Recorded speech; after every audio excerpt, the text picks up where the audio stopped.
Hey guys, so guess what? I was like 10 minutes into my Beyond the Gates review and looked up to see it, check my time. I wasn't even recording. I can't believe I'm still doing that at this point. I've been doing this a month. Um, I'm still making those type of mistakes. All right, so I'm gonna try this again. I do want to apologize. I already did apologize, but y'all didn't hear the first one. I apologize for the time. I know it's late. I had a crazy day. Emotional draining day, but also very fulfilling day. Sad, but more happy day. A lot. You can probably tell my eyes are like puffy.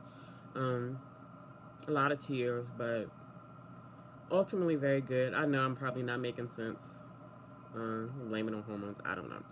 Anyway, but I do apologize for being so late in the day. But I did want to do this. And I'll apologize if my energy is low. I have coffee. I'm trying to get boosted. I've watched obviously Beyond the Gates, but I also watched General Hospital. So the goal is to do this one, to do Beyond the Gates, then do General Hospital, and then I would say pass out and go to bed because I'm exhausted. But I feel like that caffeine is gonna hit it right about that time. So maybe I'll go live. I don't know. I need to practice and learn how to do it better because oh my gosh, I was a mess. Anyway, all right. So Beyond the Gates, we start with Ashley, and she's rejecting Andre's attempt to kiss her. She's asking like, "Why would you do that?" He's like, "Oh, I don't know. I guess I gotta work on my impulse control." She reminds him that she loves Derek. But do she don't? Andre leaves, and as soon as Andre is in the elevator, Derek comes up. Um, they flirt a little bit, and Derek doesn't want to follow the rules and use the wheelchair to leave. And Ashley's telling me, don't break the rules, and he says something like, "Well, you break the rules too." And she's like, "Yeah, I just broke some rules a little while ago. I made out with a hot patient or a hot guy at the nurse's station." I was like, "Ashley, that's so trashy."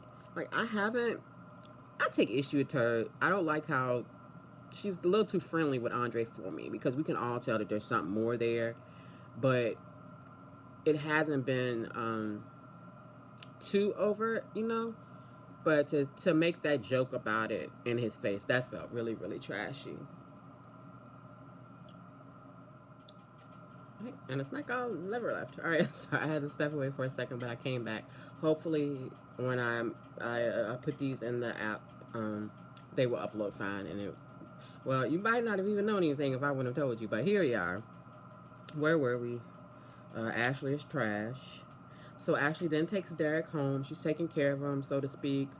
Um, they make out, and she tells him, you don't have to run into a fire to prove you love me.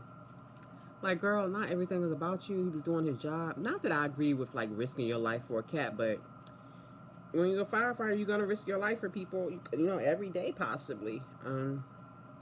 When she said that you don't have to run into a fire to prove you love me, the tone of it really reminded me of a character on a different show. I don't know if anybody who watches this watched a show called Degrassi back in the day. Not the newer version on Netflix. That was disgusting.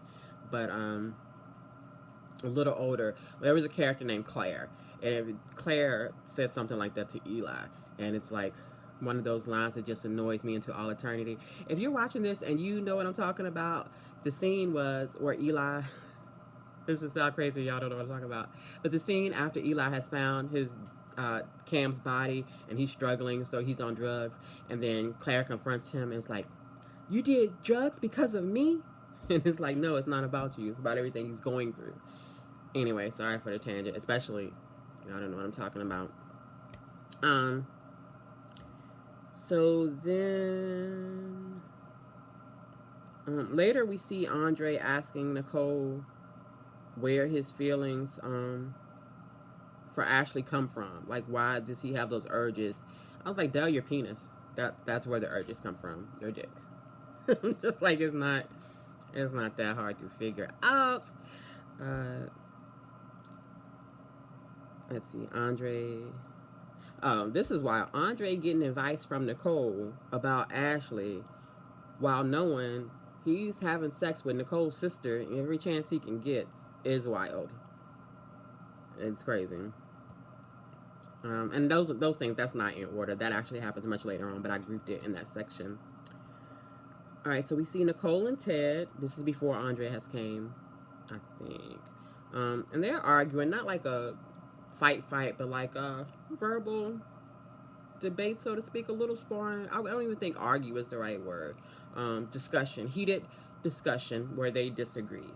But I think pretty healthy. Well, it would be healthy if Ted won't lie to her. If it was about something, trivial, and that's the way they engage it, I would say that was a very healthy dynamic.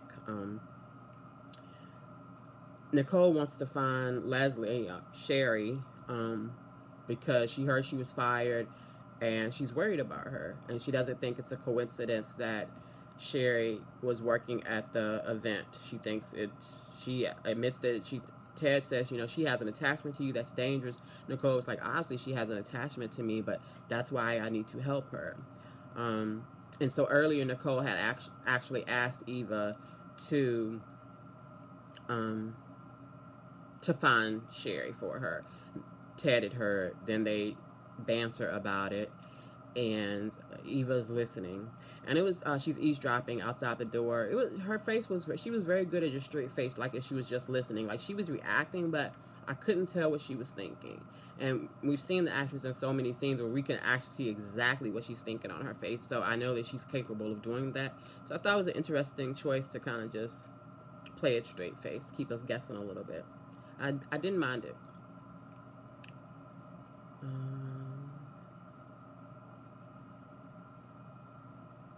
Then later we see Eva getting a phone call, and it's Leslie, and she looks at her phone. It's a picture of Leslie, and it says "Mom" on her phone. I was like, "Girl, you might have to change that. Like, she shouldn't have a contact photo. You shouldn't have her number in there.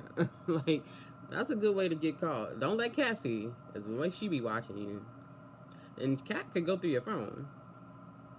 And hopefully she has her phone locked. But there are ways to get around that. Not that I would know. I'm not a security expert, just a woman.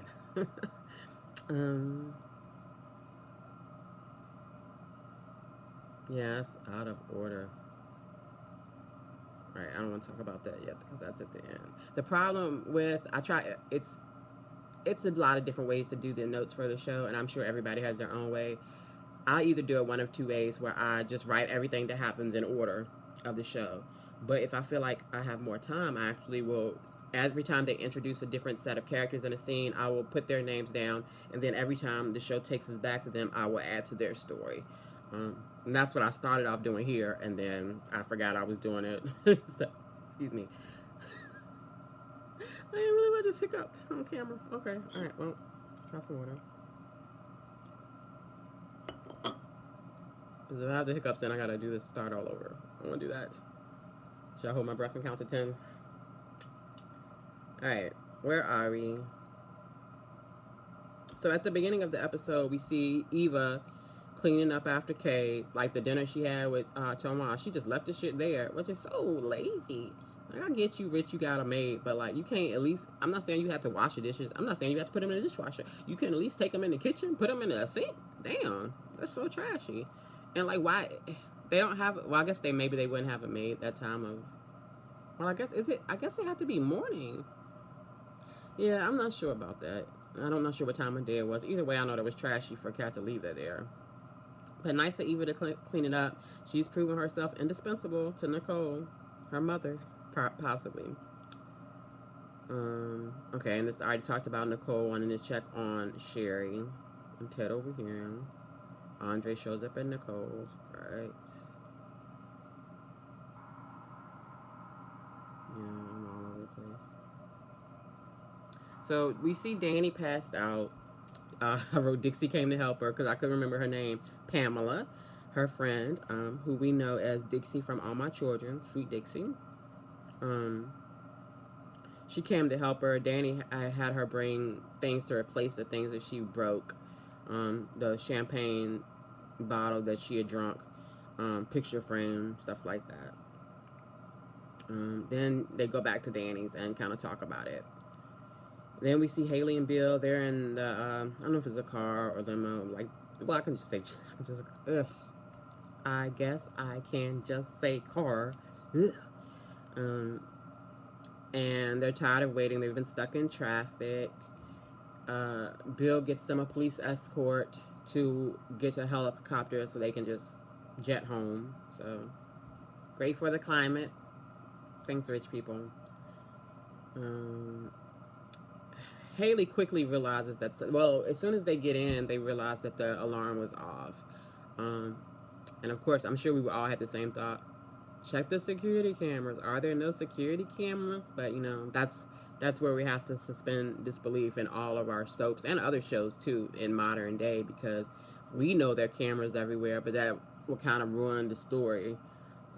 Because if they had cameras, then you would have to have a character who shouldn't be tech savvy figure out a way to, like, disable the system and just all the ways that can, like, ricochet out. So I get it. But Haley quickly realizes that somebody was there. She figures out it was Danny. She goes back to Danny's house, cusses Danny out, tells her she's reached her limit, that she doesn't want to test her. Danny was like, I don't know what you're talking about. Who was where? What? I don't know. She played it cool, but she was a little shaken after Haley left. She was like, fuck.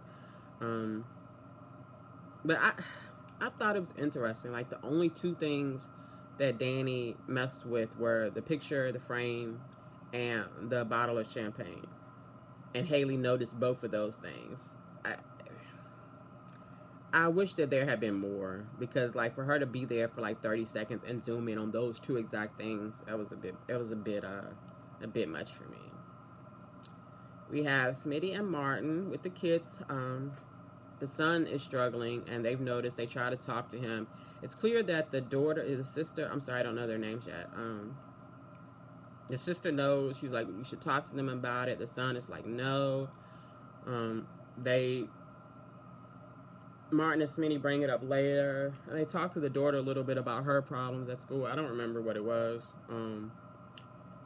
But the son, he lies later and says, yeah, it's just I'm struggling in calculus. And Martin was like, see, he's fine. But Smitty doesn't believe it. I mean, I don't believe it either. I anticipate a story. I wonder if Martin is their biological father, or if they, like, went through surrogacy, the kids were adopted. Are they biological siblings? I like that they have those kids and we're seeing those kids now, because that's a lot of story potential for the future. You know, surrogate could come back, parent could come back, you know, other family members could come to involve themselves. Kids could get sick and need an organ or something. That's very clever writing. That's a really good setup for long-term story. And you don't even have to know where it's going. You don't even have to decide yet which one of those stories you're going to tell. Just you planted the seed. It's well done, in my opinion.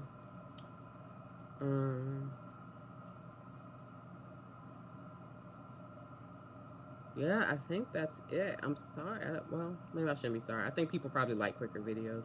I'm scrolling up to make sure. Yeah, I'm sorry if I missed anything.